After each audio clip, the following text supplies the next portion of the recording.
Yang saya hormati Wakil Presiden Republik Indonesia Bapak Profesor Dr. Kiai Haji Ma'ruf Amin.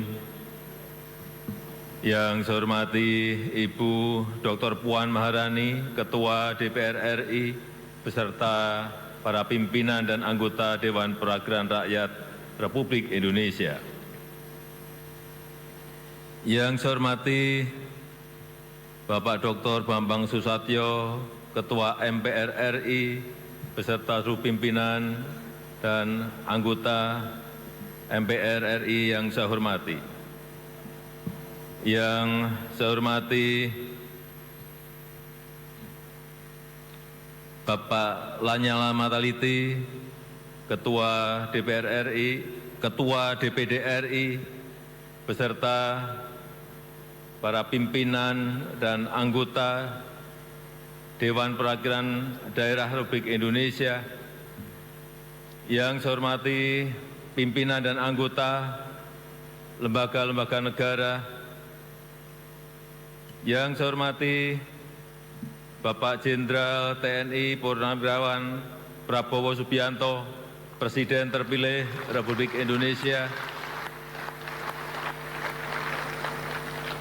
Yang saya hormati para Menteri Kabinet Indonesia Maju, Jaksa Agung, Panglima TNI, Kapolri, dan Kepala Lembaga Pemerintahan, Bapak Ibu, Saudara-saudara sebangsa setanah air, para hadirin yang saya muliakan. Kita patut bersyukur sebagai bangsa yang tangguh, Indonesia mampu menghadapi tantangan yang sangat berat selama 10 tahun terakhir. Mulai dari pandemi COVID-19, gejolak politik global, perang dagang, dan berbagai ancaman krisis, serta perubahan iklim yang menimbulkan banyak bencana. Alhamdulillah, walau diterpa banyak tantangan dan ketidakpastian, kondisi politik dan ekonomi kita tetap stabil, bahkan mampu tumbuh secara berkelanjutan. Pertumbuhan ekonomi Indonesia selalu terjaga di kisaran 5%, lebih tinggi dibandingkan rata-rata pertumbuhan global yang sebesar 3,4%. Penambahan tenaga kerja baru sebanyak 21,3 juta pada periode 2015 hingga 2024. Rasio utang kita juga menjadi salah satu yang paling rendah di antara kelompok negara-negara G20 dan ASEAN. Di sisi lain, nilai ekspor Indonesia naik lebih dari 70%, mencapai 250 miliar US dollar di tahun 2023. Neraca transaksi berjalan secara bertahap terus menguat, dan neraca dagang selalu mencatat surplus selama 51 bulan terakhir ini. Indikator kesejahteraan masyarakat juga meningkat signifikan.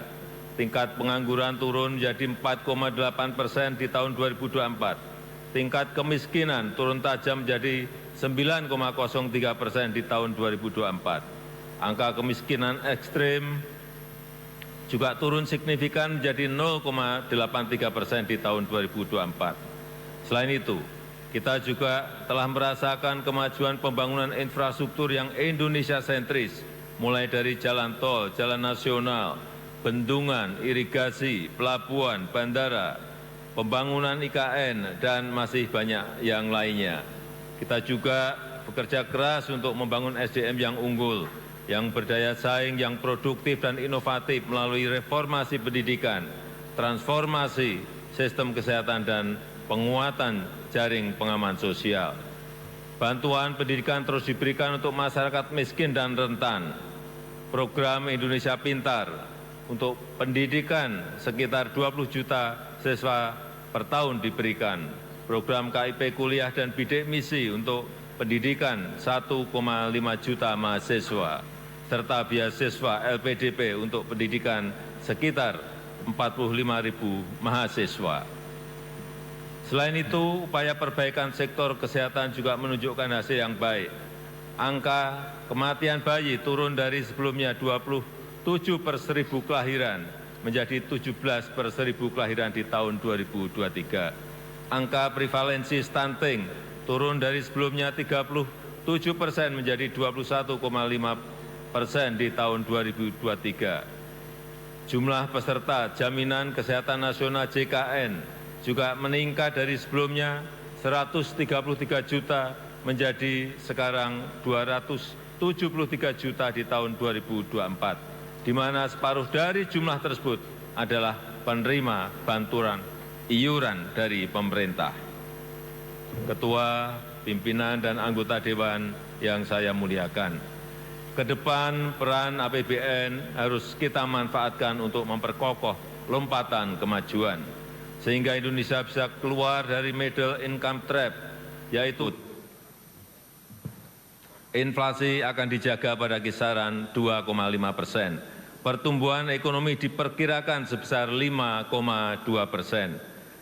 Dan karena kondisi ekonomi global yang masih relatif stagnan, pertumbuhan ekonomi kita akan lebih bertumpu pada permintaan domestik, sehingga daya beli masyarakat akan dijaga ketat dengan pengendalian inflasi, dengan penciptaan lapangan kerja dan dukungan program bansos dan subsidi.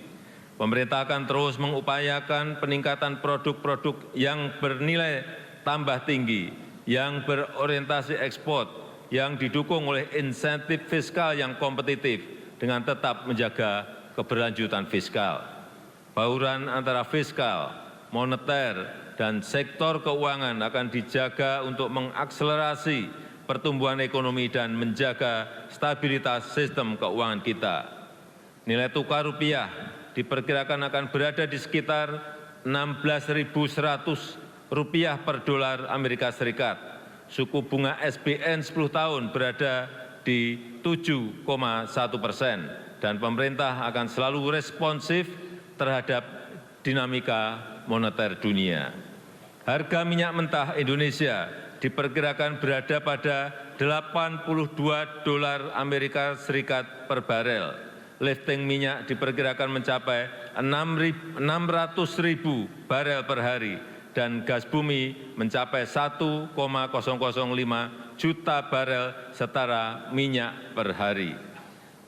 Ketua, pimpinan, dan anggota Dewan yang saya muliakan, arsitektur APBN 2025 adalah pilar penting untuk menjaga keberlanjutan melalui penguatan berbagai program unggulan yang berkesinambungan dari pemerintah sekarang ke pemerintah yang akan datang. APBN 2025 dirancang untuk menjaga stabilitas, inklusivitas, dan keberlanjutan untuk meningkatkan kesejahteraan dan pemerataan melalui pertumbuhan ekonomi yang inklusif dan berkelanjutan. Kita harus terus melanjutkan reformasi struktural, menjaga kebijakan fiskal yang sehat dan kredibel, serta meningkatkan kolaborasi kebijakan fiskal, moneter, dan keuangan. Desain belanja dan pendapatan serta pembiayaan perlu dirancang fleksibel dengan menyediakan ruang fiskal untuk mengantisipasi ketidakpastian dan mendukung keberlanjutan pembangunan dalam transisi peralihan pemerintahan. Strategi kebijakan jangka pendek akan difokuskan untuk mengakselerasi pertumbuhan ekonomi, menguatkan kesejahteraan, dan pemerataan antar daerah.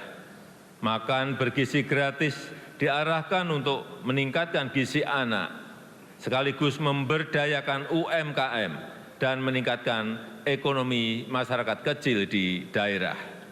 Program makan bergizi gratis dilakukan secara bertahap, diselaraskan dengan kesiapan teknis dan kelembagaan, serta tata kelola yang akuntabel. Program percepatan renovasi sekolah untuk meningkatkan akses, kualitas, serta link and match pendidikan dengan dunia usaha, serta pembangunan sekolah unggulan dan ekosistem pendidikan yang kondusif juga akan dikembangkan. Dan untuk mendorong produktivitas, menjaga pasokan dan keterjangkauan harga pangan, diperlukan penguatan lumbung pangan dan jaringan irigasi. Serta untuk meningkatkan ekonomi masyarakat diperlukan peningkatan pembiayaan rumah murah untuk rakyat dan peningkatan permodalan bagi UMKM. Sedangkan untuk strategi jangka menengah diarahkan untuk mengakselerasi transformasi ekonomi menuju pertumbuhan ekonomi yang inklusif dan berkelanjutan yang dilakukan melalui pertama, mewujudkan SDM unggul yang produktif, inovatif, dan berdaya saing melalui pendidikan bermutu, makan bergizi gratis, dan renovasi sekolah, serta kesehatan berkualitas dan perlindungan sosial. Yang kedua, penguatan hilirisasi dan transformasi hijau untuk meningkatkan aktivitas ekonomi bernilai tambah tinggi yang rendah emisi dan berorientasi ekspor. Yang ketiga, meningkatkan inklusivitas dan berkeadilan untuk mewujudkan kesejahteraan yang merata untuk seluruh lapisan masyarakat di seluruh wilayah tanah air Indonesia. Keempat, melanjutkan pembangunan infrastruktur sebagai pendukung transformasi ekonomi, khususnya pembangunan infrastruktur di bidang pendidikan, pangan, energi, dan konektivitas. Kelima, pemantapan implementasi reformasi birokrasi dan penyederhanaan regulasi. Keenam, peningkatan ekonomi kreatif dan kewirausahaan melalui pemberdayaan dan peningkatan akses permodalan bagi UMKM. Ketujuh, penguatan pertahanan dan keamanan serta kemandirian pangan dan energi. Yang kedelapan, penguatan nasionalisme, demokrasi, serta penghormatan dan penegakan hak asasi manusia.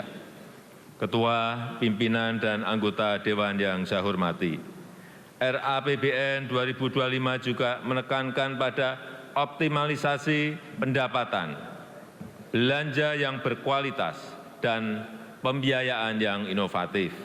Rasio perpajakan akan terus dioptimalkan untuk memperkuat ruang fiskal dengan tetap menjaga iklim investasi, keberlanjutan dunia usaha, dan melindungi daya beli masyarakat. Belanja akan dijaga benar-benar efisien dan produktif, agar selain mendukung program prioritas pemerintah, juga dapat menghasilkan multiplier effects yang kuat terhadap perekonomian. Inovasi pembiayaan yang fleksibel dengan kehati-hatian yang tinggi akan terus ditingkatkan melalui kerjasama pemerintah dan badan usaha, penguatan peran lembaga pengelola investasi, dan pendalaman pasar keuangan. Gambaran besar arsitektur RAPBN 2025 adalah sebagai berikut. Belanja negara direncanakan sebesar Rp3.613,1 triliun, yang terdiri dari belanja pemerintah pusat sebesar Rp2.693,2 triliun dan transfer ke daerah sebesar Rp919,9 triliun. Anggaran pendidikan dialokasikan sebesar Rp722,6 triliun yang dialokasikan untuk peningkatan gizi anak sekolah, renovasi sekolah dan pengembangan sekolah unggulan, serta perluasan program beasiswa, pemajuan kebudayaan, penguatan perguruan tinggi kelas dunia, dan pengembangan riset. Anggaran perlindungan sosial dialokasikan sebesar Rp504,7 triliun untuk mengurangi beban masyarakat miskin dan rentan, serta mengakselerasi pengentasan kemiskinan yang dilakukan dengan tepat sasaran, efektif, dan efisien.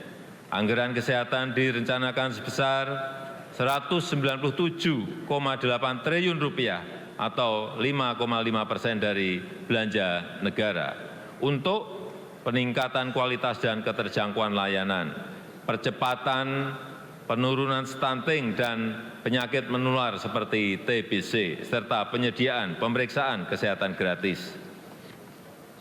Anggaran ketahanan pangan direncanakan sebesar Rp124,4 triliun diarahkan untuk mendukung peningkatan produktivitas, menjaga ketersediaan, keterjangkauan harga pangan, perbaikan rantai distribusi hasil pertanian, serta meningkatkan akses pembiayaan bagi petani. Pembangunan infrastruktur dianggarkan sebesar Rp400,3 triliun, terutama untuk infrastruktur pendidikan dan kesehatan, infrastruktur konektivitas, infrastruktur pangan dan energi, serta keberlanjutan pembangunan IKN. Anggaran transfer ke daerah direncanakan sebesar Rp919,9 triliun untuk meningkatkan sinergi kebijakan fiskal pusat dan daerah, untuk harmonisasi belanja pusat dan daerah, serta mengurangi kesenjangan antar daerah dan memperkokoh kerjasama antar daerah. Peningkatan pendapatan asli daerah harus tetap memperhatikan iklim investasi, kemudahan berusaha, kesejahteraan masyarakat, dan penguatan akses dan kualitas layanan publik. Ketua, pimpinan, dan anggota Dewan yang saya hormati, pendapatan negara pada tahun 2025 dirancang sebesar Rp2.996,9 triliun yang terdiri dari penerimaan perpajakan sebesar Rp2.490,9 triliun, PNBP sebesar Rp505,4 triliun yang tetap menjaga iklim investasi, kelestarian lingkungan, dan keterjangkauan layanan publik. Reformasi perpajakan akan dilanjutkan melalui perluasan basis pajak, peningkatan kepatuhan wajib pajak, perbaikan tata kelola dan administrasi perpajakan, serta pemberian insentif perpajakan yang terarah dan terukur. Upaya peningkatan PNBP terus dilakukan melalui penggunaan teknologi untuk perencanaan dan pelaporan, penguatan tata kelola dan pengawasan, optimalisasi pengelolaan aset negara dan sumber daya alam, serta mendorong inovasi layanan. Defisit anggaran tahun 2025 direncanakan sebesar 2,53% terhadap PDB atau Rp616,2 triliun yang akan dibiayai dengan memanfaatkan sumber-sumber pembiayaan yang aman dan dikelola secara hati-hati.